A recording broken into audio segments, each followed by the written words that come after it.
कैसे हैं आप लोग? सारे लोग तो चलेंगे, कुछ ही लोग बैठे हुए हैं। यस चलो, लेकिन जो बैठे हुए हैं वो रॉयल्टी अचीवर है। यस चलो साहब, कितना देर? 5 मिनट और दे देना। 5 मिनट आप लोग झेल सकते हो ना? एक बार ताली बजा दो साहब।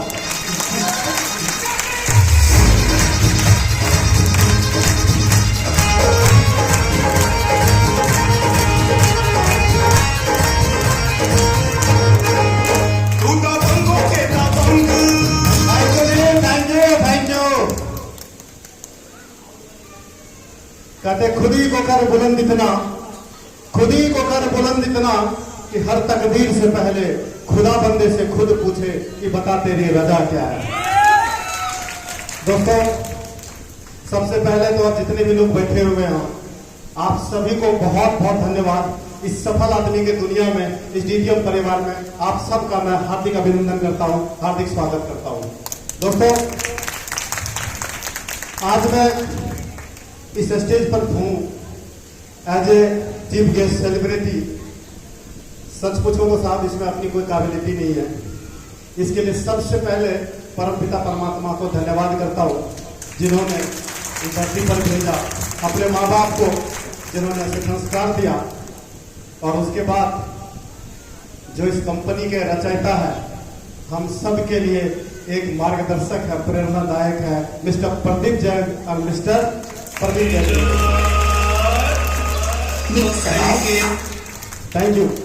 उसके बाद इस डीटीएम के जितने भी गुरु हैं, जिनसे मैंने परोक्ष रूप से या अपरोक्ष रूप से सीखा है, उन सबको मेरा प्रणाम, उनके चरणों में सत नमन।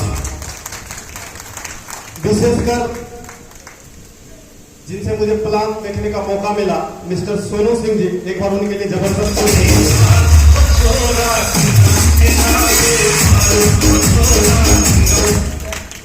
उसके बाद हमारे दिल के धड़कन, गुरुगामा के आन बान शान, मिस्टर विनोद कुमार प्रजापति जी के लिए।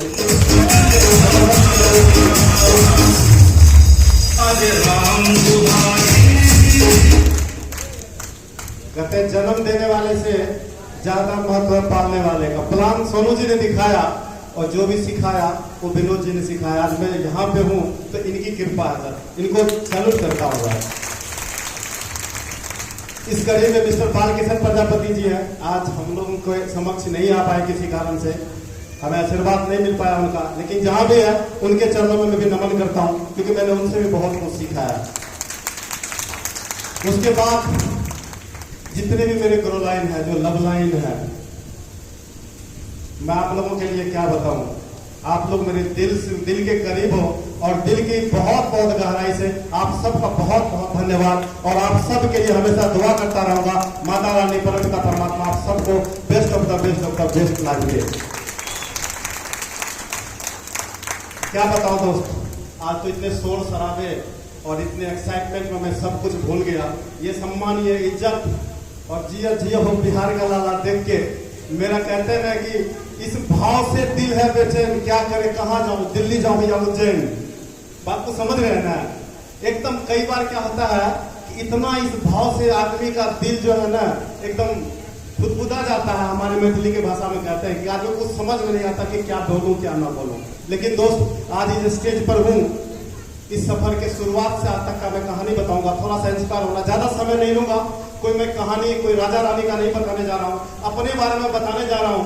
एक उस लड़के के बारे में बताने जा रहा हूँ जो बिना चप्पल का दिल्ली आया था, और आज आप लोग के सामने सेल्फ मेड करोड़पति बन के खड़ा है।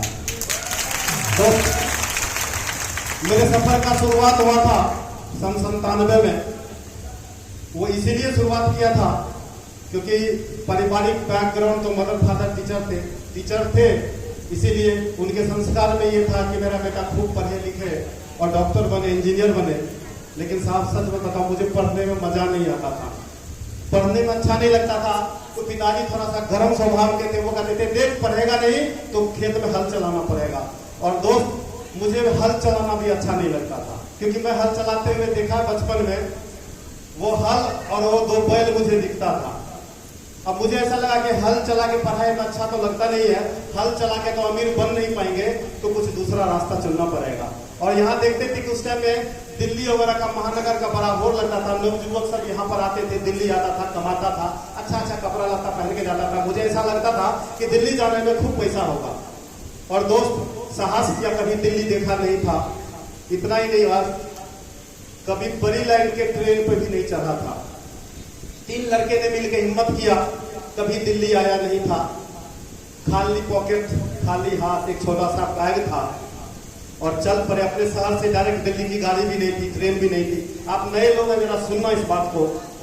आदमी कहता है कि सर हमको इसका ये नहीं मिला, हमको ये नहीं मिला, दिस टाइप बहुत बहाना करता है साहब। आज मैं अपने कहानी सबको बता सकता हूँ और एक बात का गारंटी दे रहा हूँ यहाँ से कि मेरे जैसा एक साधारण परिवार, मध्य वर्गीय परिवार का लड़का यदि डीटीएम के बदौलत वहां से उठ के यहां तक आ सकता है, तो आप में से हर एक आदमी वहां से उठकर यहां तक आ सकता है। ये मेरा गारंटी है। दोस्त 3 आदमी मिलकर हिम्मत किए, चल दिल्ली की तरफ चल दिए। सहरसा का रहने वाले हैं, सहरसा से खगड़िया पहुंचे। खगड़िया से हमारी ट्रेन थी, वहीं से बड़ी लाइन की ट्रेन चला करती थी। उस टाइम में 2-3 ट्रेन ही चला करती थी। महानंदा का नाम सुना था, मुझे महानंदा में चले जाएंगे। महानंदा में आया, टिकट कटाया, ट्रेन आई प्लेटफॉर्म पर, ट्रेन के तरफ लपके दौड़े। क्यों? क्योंकि कहीं चढ़ जाना था जहां सीट मिले। जैसे ही ट्रेन के तरफ लपके, रिजर्वेशन वाला बोगी आया, टीटी बोला आगे आगे आगे, क्योंकि वैसा ही ड्रेस था, कोड था अपना। क्या करते? दौड़े। क्यों? क्योंकि एक चीज तो बिहार से लेके चले थे, गांव से लेके चले थे साहब। जेब तो खाली था, हाथ तो खाली था, लेकिन मन में बड़ा अरमान था, बड़ा सपना था। क्या सपना था? क्या सपना था जानना चाहते हो क्या?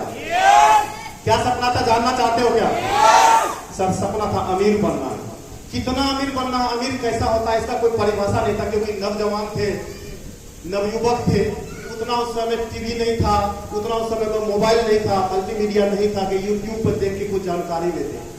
जो बड़े बुजुर्गों से सीखने को मिला था कि अमीर क्या होता है। अमीर के पास एक अपना मकान होता है, यस चलो, अपनी गाड़ी होती है, बढ़िया बढ़िया कपड़ा होता है, यही अमीर का परिभाषा होता था। यस चलो, यही अमीर बनने के लिए महानंदा ट्रेन की तरफ लपके। लेकिन जैसे ही ट्रेन के पास आए, टीटी ने कहा आगे बढ़ो। आगे बढ़ा तो साहब जनरल बोगी की तरफ गया। जनरल बोगी में आदमी ऐसे भरा हुआ था जैसे कि एक सामान के ऊपर सामान रखा हुआ होता है। यस चलो, उसमें चढ़ना क्या, उसके तरफ तो देखना भी मुश्किल था, लेकिन दिल में सपना था और नौजवान थे, हिम्मत था। उधर से कुली का आवाज आता है, 10 रुपया लगेगा चढ़ा देंगे। क्या बोला कुली? 10 रुपया लगेगा चढ़ा देंगे। साहब सपने का सवाल था, कौन 10 रुपया देता है? 10 रुपया निकाले, उसको पकड़ाए, पहले मेरे सामान को उस डब्बा में फेंक दिया, फिर हमको उठा के फेंक दिया। देखो आप लोग को बड़ा मजाक लगता होगा, बहुत सारे भाई आज इसी कंडीशन के साथ यहाँ पर आते हैं। क्यों? क्योंकि मेरे कुछ लीडर आए थे, वहां से मुझे इंस्पिरेशन मिला इस चीज का। उन्होंने कहा कि इस घटना को बताना चाहिए कि मैं भी ऐसे ही आया था यहाँ पे।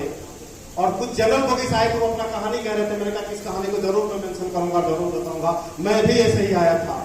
जब जनरल बोगी उठा के फेंक दिया किसी तरह से संभले, तो लगा क्या बड़ी ट्रेन का टेस्ट ऐसा ही होता है क्या? बड़ी लाइन के ट्रेन पर कभी चढ़े नहीं थे, तो किसी तरह से संभले के बाद चूंकि सपना पूरा करना था, इसीलिए हिम्मत था और मन में उद्गार था। ये कष्ट यूं ही खत्म हो रहा था, इसीलिए क्योंकि कष्ट पता नहीं लग रहा था। क्यों नहीं पता लग रहा था? क्योंकि अमीर बनना। क्या करना साहब? अमीर बनना। अमीर बनना हमारा एक विजन था, हमारा क्या था? लक्ष्य था। और अभी तो शुरुआत था। तो पिताजी का वो कविता याद आता था, सुना दूं क्या?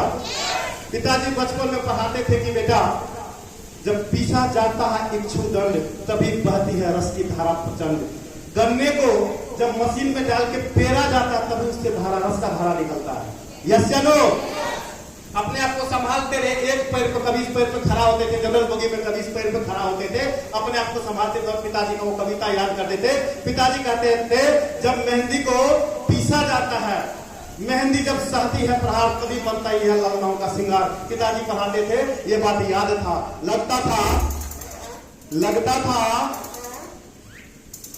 लगता था कि शायद अमीर बनने के रास्ते पर ऐसा ही कष्ट होता है, ऐसा ही तकलीफ होता है।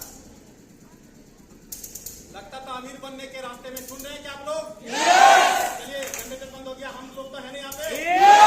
लगता था अमीर बनने के रास्ते में, तो ये तो शुरुआती दौर का चैलेंज ऐसा तो होता है। और दोस्त इसी चीज को चैलेंज मान के मैं उस महानंदा के जनरल बोगी में एक पैर पर सफर करता रहा और सफर करके दिल्ली स्टेशन पहुंचा। कहाँ पहुंचा था? कहाँ पहुंचा? दिल्ली में ही अपना सपना था। लगता था कि दिल्ली में ही जाएंगे तभी अमीर बनेंगे, तभी तो दिल्ली का सफर शुरुआत किए थे। यस चलो, फिर इतना था कि चप्पल पहन के आए थे, महानंदा ट्रेन में चप्पल भी छूट गया, खाली पैर दिल्ली स्टेशन पे उतरे, बढ़िया से दिल्ली का दर्शन किए, क्योंकि दिल्ली स्टेशन का बोर्ड दिखा तो पता लग गया कि दिल्ली पहुंच गए। लेकिन साथ बीच में और भी संघर्ष का कहानी है, लेकिन उस कहानी को थोड़ा सा और शॉर्ट करता हूं। और सर यहाँ आके बन गए टीवी मैकेनिक। क्या बन गए साहब? टीवी मैकेनिक के काम से अपने जिंदगी का शुरुआत किया। इसको तो देखो कोई प्लानिंग करके तो ऐसा आया नहीं था कि वहां टीवी मैकेनिक का काम करेंगे, लेकिन हादसा बस एक्सीडेंटल लाइफ था। आए कुछ करना था, टीवी मैकेनिक बन गए। और दोस्त टीवी मैकेनिक का काम करते करते 12.5 साल गुजर गया। कितना गुजर गया साहब? 12.5 साल गुजर गया। और इसी आस में, इसी आशा में गुजर गया कि एक दिन अमीर बनेंगे। क्या बनेंगे? अमीर बनेंगे। 12.5 साल गुजर गया। लेकिन एक कविता है ना कि आधा जीवन बीत गया वनवासी सा रोते गाते, तब जाके पता चला कि दुनिया में सोने के हिरन नहीं होते। 12.5 साल गुजर गया दोस्त, अमीर बनेंगे अमीर बनेंगे, और तब जाके पता चला कि अब सोने के हिरन तो होते नहीं है, इस टीवी के काम से अमीर नहीं बन जाएंगे। उसी बीच मेरे जीवन में दुर्घटना हुआ। और घटना यह हुआ कि अच्छे परिवार से बिलोंग्स करते थे और यहाँ आए, चूंकि प्रदेश था, बिहार के थे, लोग बिहारी कहता था। क्या कहता था साहब? ये घटना मेरे जीवन में बड़ा असर छोड़ा, बड़ा चुभा यहाँ पे। क्योंकि मेरे पिताजी टीचर, मेरी मदर टीचर, मेरे मामा जी IAS ऑफिसर और मेरे चाचा जी सरकारी पुलिस पदाधिकारी। इतने अच्छे फैमिली बैकग्राउंड होने के बाद भी यहाँ जब आया तो लोग बिहारी कहता था, वो चुभता था, मस्तर की तरह चुभता था, अच्छा नहीं लगता था। इतना ही होता तो कोई बात नहीं। कहते हैं ना कि बदलने के लिए आपके चोट सहना पड़ेगा आपको। यस चलो। और ये चोट सह रहा था मैं, लोग बिहारी कहता था तो एक पल में मैं 1000 बार मरता था। पता है क्यों? लगता था परिवार का इतना बढ़िया सामो सौदा था, कहां आके फंस गया समझी। तू अमीर बनने के चक्कर में और गरीब होके चला गया। लेकिन अमीर बनना था, पीठ दिखाना अपने को पसंद नहीं था, बड़ा स्वावलंबी थे। आ गए तो कुछ करके जाएंगे। एक ही बात सोचा था, या तो बाबा रेल में या तो बाबा फिर जेल में, तीसरा कोई रास्ता नहीं छोड़ा। जब चाहत सच्ची होती है आपकी तो परमात्मा मदद करते हैं। यस चलो। गांव जाता था, वहां भी 12.5 साल गुजार दिया। गांव से अब प्रवासी हो गया। गांव में भी लोग दिल्ली कमाने वाला समझने लगा, थोड़ा नीचे नजर से देखने लगा। वहां भी वैल्यू कम हो गया, यहाँ वैल्यू पहले से कम था। यस चलो। पहचान नहीं था।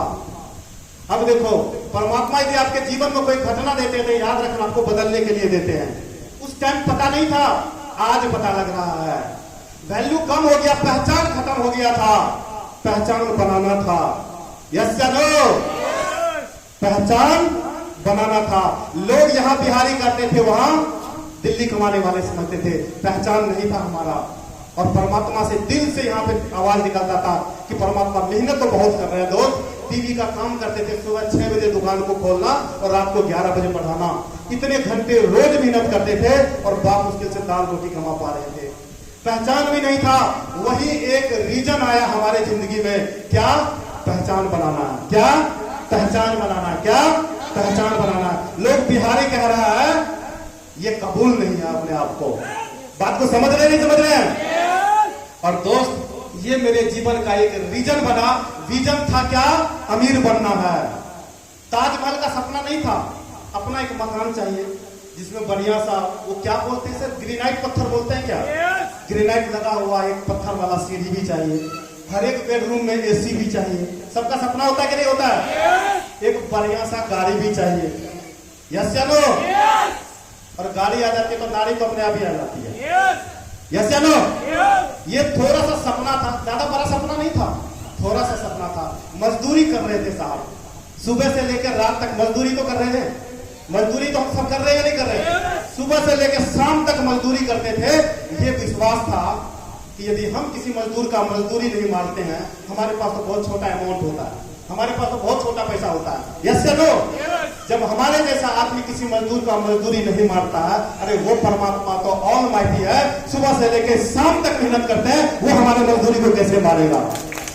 यस चलो, दिल में एक भरोसा था साहब। और एक दिन डीटीएम का प्लान चल रहा था, मुझे लगा कि बैंक वाला है, कुछ लोन मिलेगा, जाके देखते हैं कि क्या लोन का प्लान है। मैं तो लोन के चक्कर में, उधार के चक्कर में उनके पास सुनने चला गया। वो प्लान करते गए और मैं प्लान में खोता गया। बात को समझ रहे हो? कहते हैं ना, लाली तेरे लाल के जित देखूं तो लाल, लाली देखने में गया मैं भी हो गया लाल। यस चलो। अरे साहब, मैं तो लोन लेने के चक्कर में गया था और वहां प्लान चल रहा था। जब प्लान चलता है तो दिमाग में कई तरह का कंफ्यूजन होता है कि नहीं होता?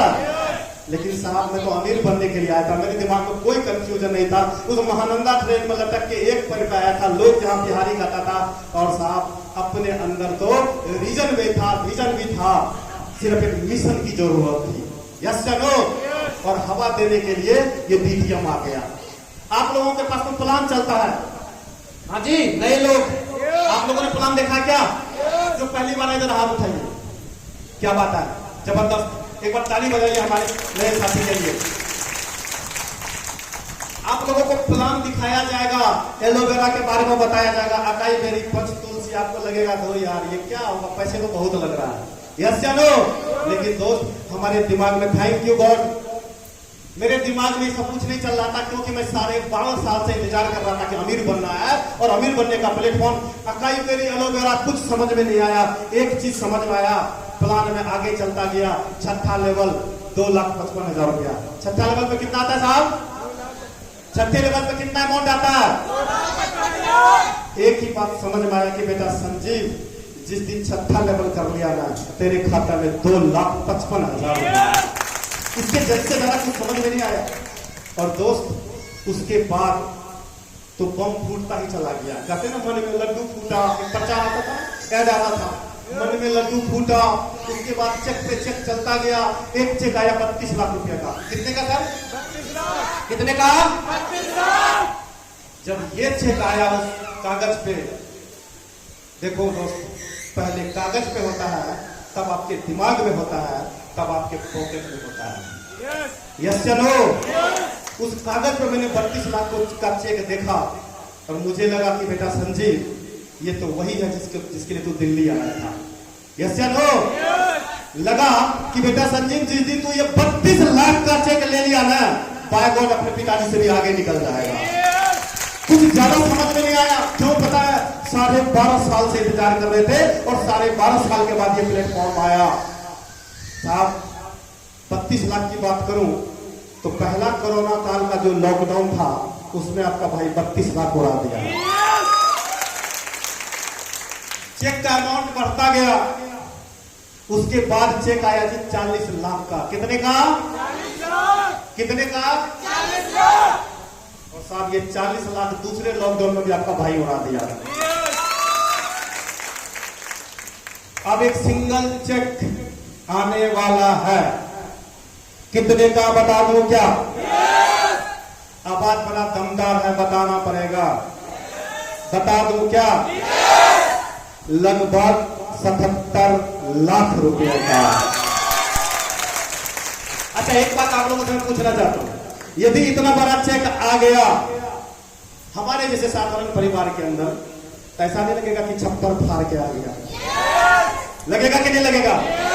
दोस्त, यही छप्पर फाड़ चेक आपके भाई का आ रहा है और 2024 ये चेक आप लोगों के सामने सेलिब्रेट करेंगे।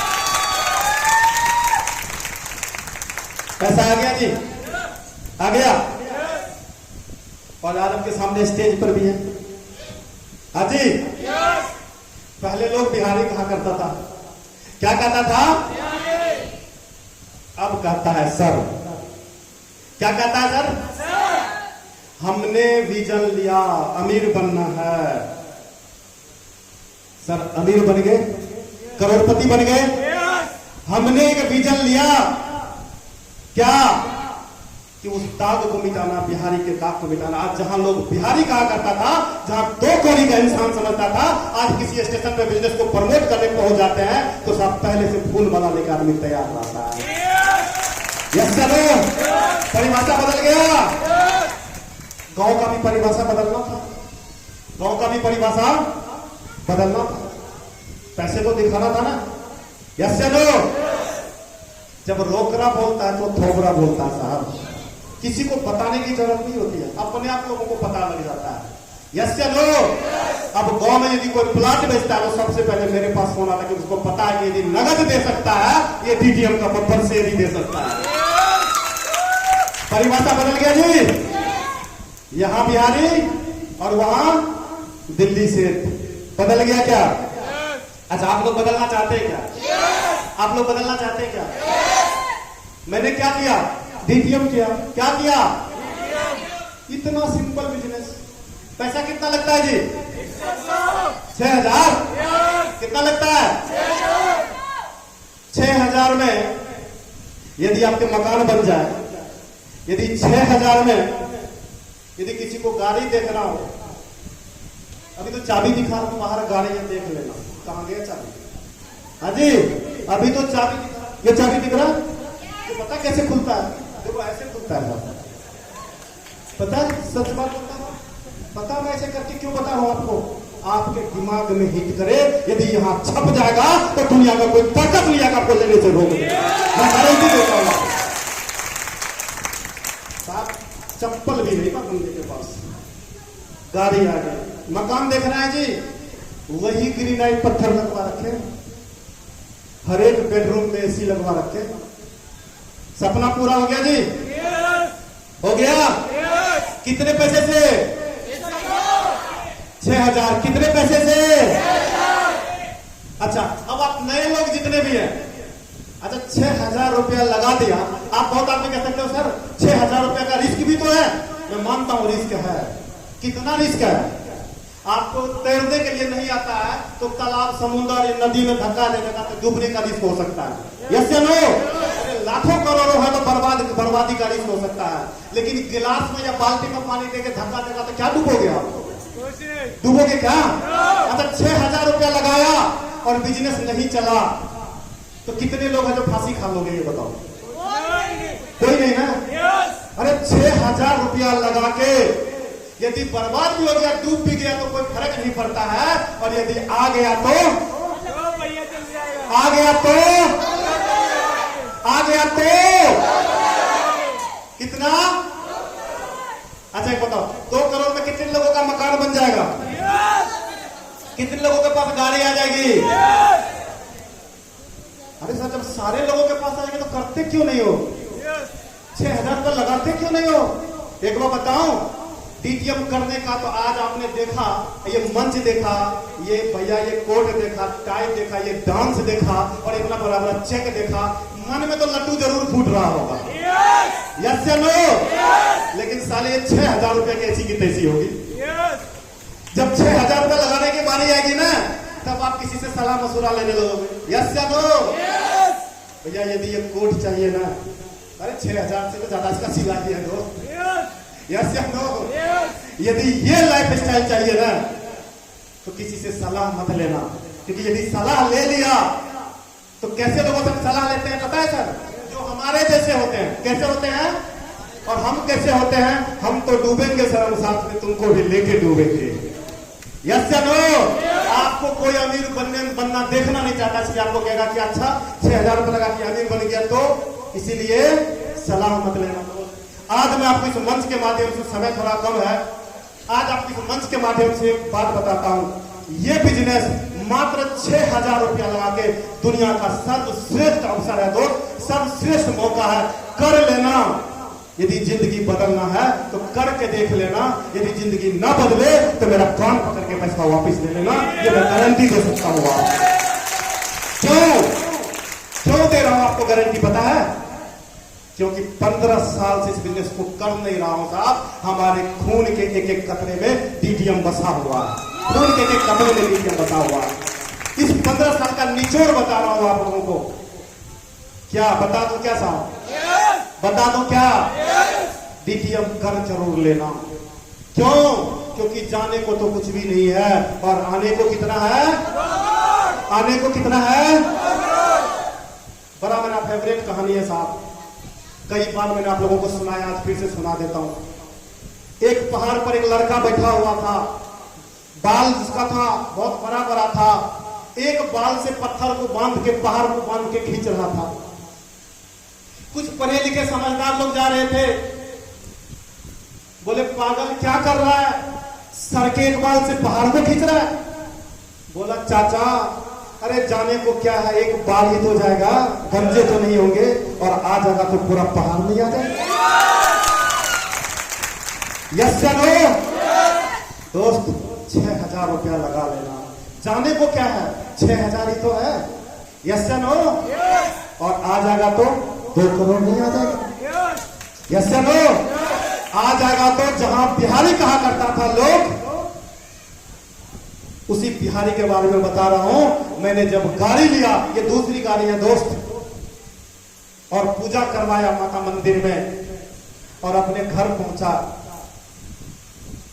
अपने वाइफ के सामने खड़ा हो गया, चूंकि लोग बड़ा बिहारी खाता था, और एक बात जोर जोर से बोला कि वाह रे खुदा तेरी खुदाई, वाह रे खुदा तेरी खुदाई, एक बिहारी को तूने गाड़ी दिलाई। बड़ा बिहारी कहा करता था लोग। उसमें से कुछ सज्जन मिलते हैं आजकल। कल एक का फोन आया था, LIC एजेंट थे, पुराने जमाने का, बहुत पहले, मैं भूल भी गया था, मैच्योर्ड हो गया। बोला आपका तो पॉलिसी मैच्योर्ड हो गया, कुछ पैसा है। मैंने कहा पहचान? बोला पहचानो। वही सबसे ज्यादा बिहारी गाना करता था, LIC एजेंट सरौल गांव का मिस्टर गुलशन यादव। कल उसका फोन आया, बोला पहचान लिया?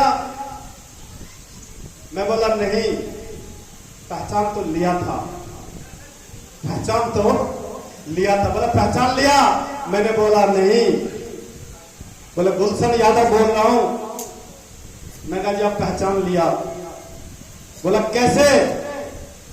मैंने कहा बड़ी बिहारी बिहारी करते थे, अब एक बार बिहारी से मिलके देखना, पता लगेगा बिहारी क्या चीज है। यस या नो? तो साहब मैं आप सबको एक मैसेज देना चाहता हूं यहां से, आप जितने भी लीडर हैं, आपके रास्ते में चैलेंज भी आएगा साहब, सब चैलेंज आपका खत्म हो जाएगा। चैलेंज तो प्रोसेस है, बगैर चैलेंज का आप वहां तक पहुंचोगे कैसे? सवाल ही नहीं उठता है। ऐसा कभी आप लोगों ने दुनिया में नहीं सुना होगा कि कोई सो रहा है और थाले में परोस के सफलता आ गया कि लो मैं तेरे हाथ में आ गई। ऐसा कभी सुने हो क्या? यदि सफलता चाहिए तो जितना बड़ा सफलता उतना बड़ा चैलेंज। यस या नो? चैलेंज तो आएगा, लेकिन उस चैलेंज आपको पर फर्क नहीं डालेगा। कब? जब आपके दिमाग में सपना होगा। क्या होगा? सपना होगा। जब आपके दिमाग में विजन होगा। विजन का मतलब समझते हो? आज से 2 साल के बाद आपका जीवन कैसा होगा, 5 साल से 5 साल के बाद आपका लाइफ स्टाइल कैसा होगा, आप अपने बच्चे को कहां घुमाने ले जाओगे, कौन से गाड़ी पर अपने पत्नी को बिठाओगे। हाँ जी साहब, चैलेंज ले सकते हो क्या? चैलेंज ले सकते हो क्या? कौन से वो पत्थर ग्रेनाइट से भी ऊपर होता होगा। देखो साहब, पढ़ाई लिखाई कम है, यदि कुछ उल्टा सीधा हो जाए तो माफ करना। क्यों? क्योंकि साहब अब थोड़ा थोड़ा वो इंग्लिश इसलिए बोल देते हैं, मैंने बोला ना भी पैसा कमिंग तो इंग्लिश भी कमिंग। यस या नो? पढ़ाई लिखाई नहीं है। लालू जी के जमाने में मैट्रिक पास किए थे, किसी तरह से भाग के दिल्ली आ गए थे पढ़ने टाइम में, तो इसीलिए कई बार मिस्टेक होगा हिंदी अंग्रेजी में। तो ये मत सोचना कि मंच पर आ रहे हिंदी गलती कर रहा, आता ही नहीं है तो क्या, जितना आता वही बता रहे हैं आपको। लेकिन एक बात आता है, एक बात आता है, क्या बता दूं? पैसा कमाना आता है। ये सबसे बड़ा एजुकेशन है। क्या आता है? पैसा कमाना आता है। लेकिन आज मैं मंत्र बता रहा हूं आप लोगों को, जितने भी दुनिया में महान लोग हैं, जितने भी महान लोग हैं, सभी ने संघर्ष किया, उसके बाद ही सफलता मिला है। लेकिन संघर्ष में आपको पता नहीं लगना चाहिए, आपको लगना नहीं चाहिए कि आप बहुत ज्यादा मेहनत कर रहे हैं। इसके लिए सिर्फ एक वादा होना चाहिए, एक लक्ष्य होना चाहिए, एक जीत होना चाहिए, एक जुनून होना चाहिए। क्या बता दो क्या? अच्छा, वो दशरथ माझी वाला फिल्म कितने लोगों ने देखा है? देखा बहुत लोगों ने। क्या दशरथ माझी ने क्या कहा? मैं यहां से बोलूं क्या? मैं यहां से बोलूं क्या? इसके साथ ही सब लोगों को विराम देंगे। मुझे पता है कि आज आप लोगों को बहुत देर तक बैठना पड़ा, ज्यादा देर तक नहीं बिठाएंगे। सिर्फ लास्ट, दशरथ माझी ने क्या कहा इस माइक से बोल लो क्या? पहाड़, उस पहाड़ के कारण उसके पत्नी का जान चला गया था। उसने एक ही बात कहा पहाड़ को, कि जब तक तोड़ेंगे नहीं तब तक छोड़ेंगे नहीं, जब तक तोड़ेंगे नहीं तब तक। लिख लेना डीटीएम का नाम आगे में, लिख लेना डीटीएम का नाम आगे में। और एक ही बात कहना कि जब तक 14 लेवल लेंगे नहीं तब तक छोड़ेंगे नहीं, जब तक 14 लेवल लेंगे नहीं, जब तक 14 लेवल लेंगे नहीं। आप लोगों को नहीं चाहिए क्या? सबको चाहिए क्या? सबको चाहिए क्या? मेरे साथ दोहरा सकते हैं क्या? जब तक करोड़पति बनेंगे नहीं तब तक छोड़ेंगे नहीं, जब तक करोड़पति बनेंगे नहीं तब तक छोड़ेंगे नहीं। और साहब सिर्फ दोहराना, बार बार दोहरा लेना। संघर्ष मेहनत चलता रहेगा, ये प्रोसेस है। कभी भी दिक्कत हमेशा नहीं रहता है, वो टेम्पोररी होता है, आता है और चला जाता है। और यदि परमानेंट रहता है तो लाइफ स्टाइल, परमानेंट रहता है तो अमीरी, परमानेंट रहता है आपका इज्जत, शोहरत। यस या नो? टेम्पोररी चाहते हो या परमानेंट? तो कर लेना डीटीएम, आ जाना हमारे झंडे के नीचे, हम और आप मिलकर करेंगे हम सबका सपना पुकार साकार। Thank you, thank you, thank you, love you all. बैठेंगे नहीं, बैठे 2 मिनट बस। मैं परमात्मा से दुआ करता हूँ कि हे मालिक, हे परम पिता परमात्मा, आज जितने भी सेलिब्रिटी हैं वो, और जितने भी लोग आज डीटीएम ज्वाइन करेंगे और करना चाहते हैं वो, और जितने भी हमारे लीडर हैं, सबको उनके जिंदगी में best of the best of the best की तरफ ले जाना। थैंक यू साहब, थैंक यू। क्या बात है, सेक्रेटरी पर जोरदार ताली उनकी, जोरदार ताली।